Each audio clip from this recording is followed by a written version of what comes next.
ሀይሚና ብሩክ ፊት ለፊት ተገናኝተው ተፋጠዋል ማለት ነው። ሀይሚ ልጅ አርግዘሽ አስወርደሻል ወይ የሚል ጥያቄ ተጠይቃለች። እንዲሁም ደግሞ እስካሁን ስለነበራቸው የጓደኝነት ቆይታ እንዲሁም ደግሞ ሀይሚ ከመቼ ጀምራ ብሩክን እንዳፈቀረችው ብሩክም መቼ ጀምሮ ይሄ ስሜት እንደተሰማው እንግዲህ በጥያቄ አምሽተዋል። እሱም እየጠየቀችው እየጠየቃት ማለት ነው። ተመልካችም ብዙ ምላሾችን ያገኘበት በጣም ገራሚ ቪዲዮ ነው። ከዚህ በፊትም እንደዚህ አይነት ቃለ መጠይቅ ወይም ደግሞ እንደዚህ አይነት ጥያቄዎችን አዘጋጅተው ከተመልካች ጋር እንዲሁም ደግሞ እርስ በእርስ የሚተዋወቁበት የሚግባቡበት ፕሮግራም ነበረ። ግን የአሁኑ ለየት የሚያደርገው ነገር ፍቅር ጀምረው ነው ወይም ደግሞ እሱ የፍቅር ጥያቄ አቅርቦ እሷ ደግሞ የፍቅር ጥያቄውን ተቀብለው ነው በተረጋጋ መንፈስ እንግዲህ ሙሉ በሙሉ ሀይሚ ብሩክን የኔ ነው ብላ አስባ በልቧም በአእምሮዋም በጭንቅላቷ በሁሉም ነገሯ የኔ ነው ብላ አምና የተቀበለችበት ብሩክም እንግዲህ እስከ ዛሬ ፈራ ተባ እያለ ጓደኛዬ ነች ወይስ ፍቅረኛዬ ወይስ ምንድነች እያለ የነበረበት ወቅትና ጊዜ ነበር። አሁን ላይ ግን ሙሉ በሙሉ የኔ ሴት ነች፣ የኔ ፍቅረኛ ነች፣ የኔ ሚስት ነች ብሎ አይደለም ለጓደኞቹ ለራሱም ራሱ እርግጠኛ ሆኖ ከራሱ በላይም ለሚዲያ በይፋ የተናገረበት ነገር ነው።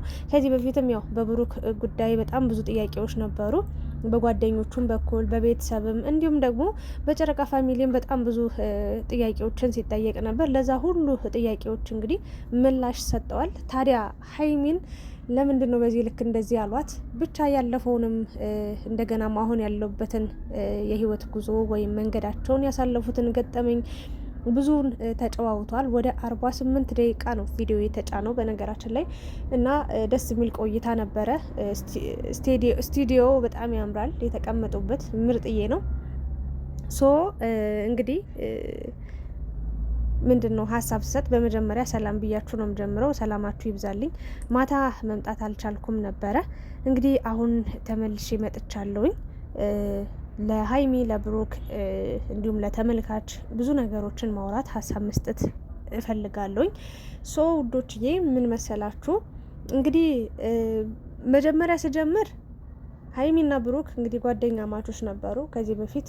አንዳንዶቻችሁ በውስጥ ተነጋግረው ጨርሰዋል ስትሉ፣ ሌሎቻችሁ ደግሞ አረ ገና ፍቅር የሚባል ነገር አልጀመሩም ስትሉ፣ ሌሎቻችሁ ደግሞ እንዴ ሀይሚና ብሩክ እኮ ለስራ የተገናኙት፣ ሀይሚም ለስራ ነው የምትፈልገው፣ ብሩክም ለስራ ነው የሚፈልጋት። በቃ ሀይሚ ሌላ የራሷ ህይወት የላትም፣ ግን ብሩክ ሌላ የራሱ የሆነ ህይወት እንዳለው የእውነት በስርዓት ህይወት እንደጀመረ ነው ሲነገር የነበረው። ታዲያ ለዛው ሁሉ ጥያቄያችሁ እንግዲህ ከዚህ በፊት በነበራቸው ቆይታና አሁን ትናንትና በተለቀቀው ቪዲዮ ሁላችሁም ምላሽ አግኝታችኋል ብዬ ነው የማስበው። ኢቭን ብሩክ እንደተናገረው ጓደኞቼ ራሱ ምንና ምናችሁ እያሉ ይጠይቁኝ ነበር አለና እስከዛ ሰዓት እንግዲህ ምላሽ አልነበረው። ለምን ምንም ነገር ጀምረው ስላልነበረ ማለት ነው። አሁን ግን በድፍረት የምናገርበትን ድፍረት አግኝቻለሁ እያለ ይገኛል። ይሄ ደስ የሚል ከፍታ ነው፣ ደስ የሚል ቆይታ ነው።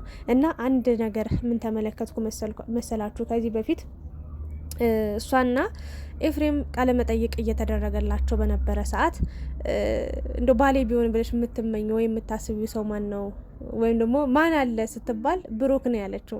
ያኔ እንደውም እየሳቀች የሆነ እየቀለዱ ነበር ሁሉም የነበረው። ግን አንዳንዴ የእውነት መልካም ነገር ተመኙ፣ መልካም ነገር እንድታገኙ፣ ቸር ተመኝ ቸር እንድታገኝ ይባላል። እና እች ልጅ እንግዲህ የእውነቴን ነው መጀመሪያም ተመኝተው ነበር እና እኔ እንደውም እስከ ዛሬ የማላውቀውን ሚስጥር ሁላ ነው ያወራችሁ።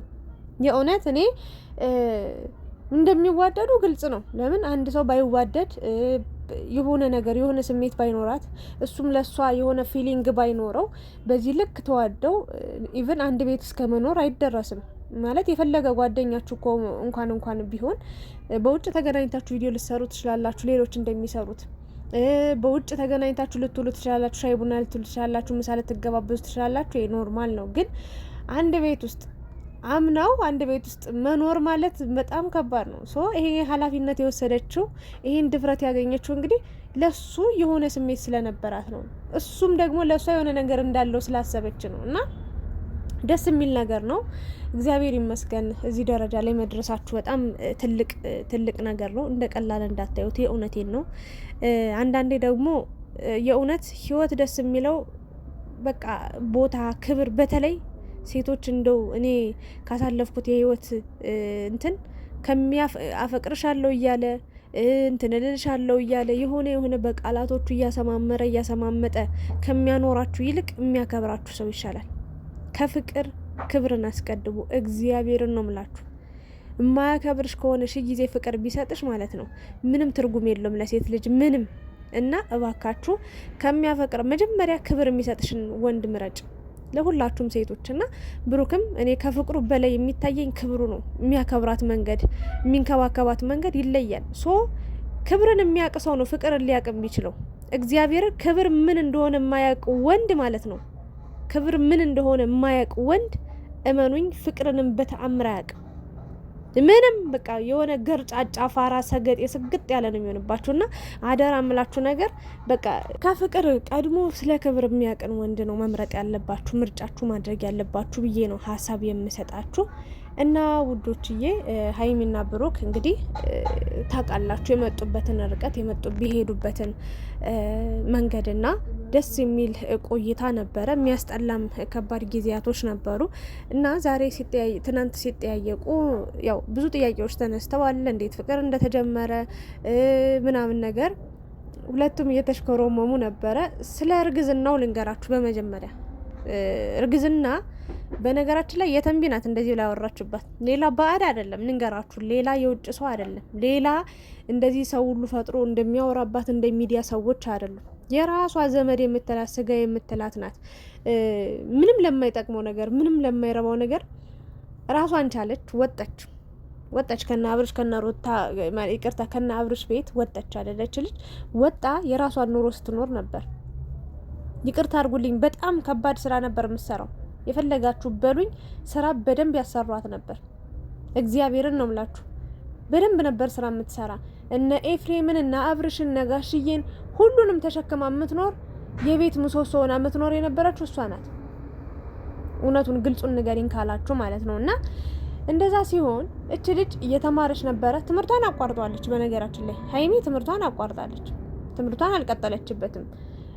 እግዚአብሔር ይመስገን አሁን ጥሩ ላይ ናት። የጀማመረችው የከፋፈተችው ነገር አለ። በቅርቡ እንግዲህ አዳዲስ ነገር ይዘው ይመጣሉ ብዬ አምናለሁ። ታያላችሁ፣ ሁሉንም ነገር ታሳያችኋለች። እና ራሴን ልቻል ብላ ወጣች ልጅ ወጣ፣ ራሷንም ቻለች። ከራሷም አልፋ ተርፋ ለሌሎችም በጣም አራያ ሆና የምትረዳ የምታግዝ ሴት ሆናለች። እና ይሄ ጀግና ሊያስበላት ሲገባ የተንቢ ግን በጎን መጣ 3-4 ጊዜ ምላ ለዛውም 3-4 ጊዜ ቡታጀራ ውስጥ የቡታጀራ ዩቲዩበር የሆነች 3-4 ጊዜ አርግዛ አስወርዳለች ተብሎ ተወርቶባታል። እና ሀይሚ ትናንትና ይህን ጥያቄ አነሳቸው። እኔ ከብሩክ ጋር ስለምኖር አርግዛ አስወርዳለች ተባልኩኝ አለች። እና አዎ ብዙዎቹ ብለዋታል።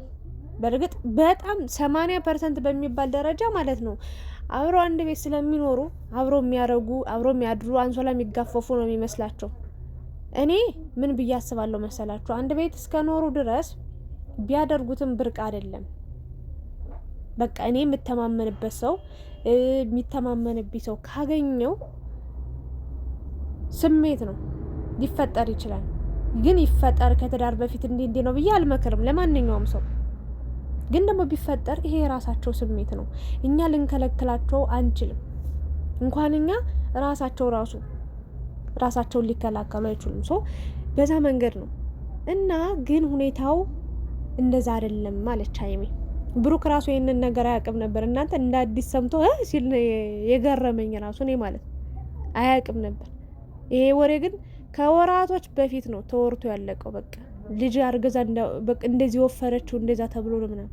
ግን የወፈረችበት ምክንያት ራሷን ስለጠበቀች ለጤንነቷ በቃ ለውፍረት የሚጠቅማትን ምግብ ለይታ ስላወቀች ራሷን በጣም ስለተንከባከበች እንጂ እመኑኝ እናንተ እንዳላችሁት እናንተ እንዳማችኋት እናንተ እንደቦጨቃችኋት አይደለም። አንዳንዴ መታማት ጥሩ ነው፣ ታሙ ችግር የለውም። ግን ከታማችሁበት ቦታ ለመገኘት ነው ዋናው ነገር። እና ሀይሚዬ ስንት ዘልዛላ ሴቶች አሉ በነገራችን ላይ በየጭፈራ ቤቱ ሲጨፍሩ ሲራገጡ አምሽተው አድረው ውለው ዩቲዩብ ላይ ምንም እንዳልተፈጠረ ጠዋት ጨዋ ሴት መስለው የሚመጡ ከዛ በአንደኛው ወር ልጅ እያስወረዱ መንገድ ላይ የሚጥሉ ሽንት ቤት የሚከቱ ስንቶች አሉ። ሀይሚ ሰርግ ቤት እንኳን ሄዳ ታውቃለች? አይታችሁ አታውቃላችሁ? ሀይሚ እኔ የማስታውሰው የብሩክ ወንድም ያገባ ጊዜ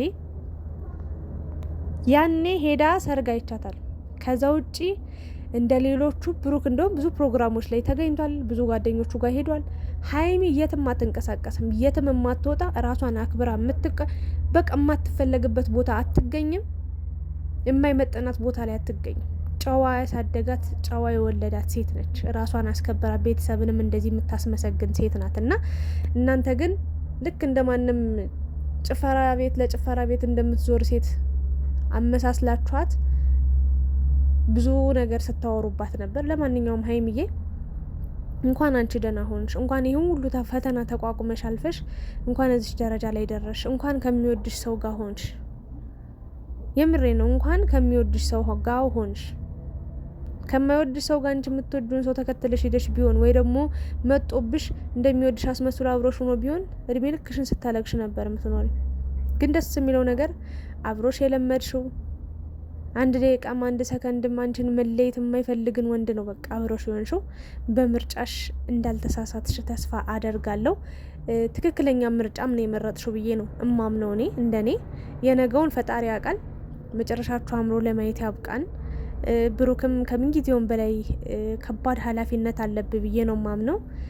ከዚህ በፊት ያው በጓደኝነት በፍቅረኝነት እያላችሁ ምንም ላይ ይፈጠር ይችላል።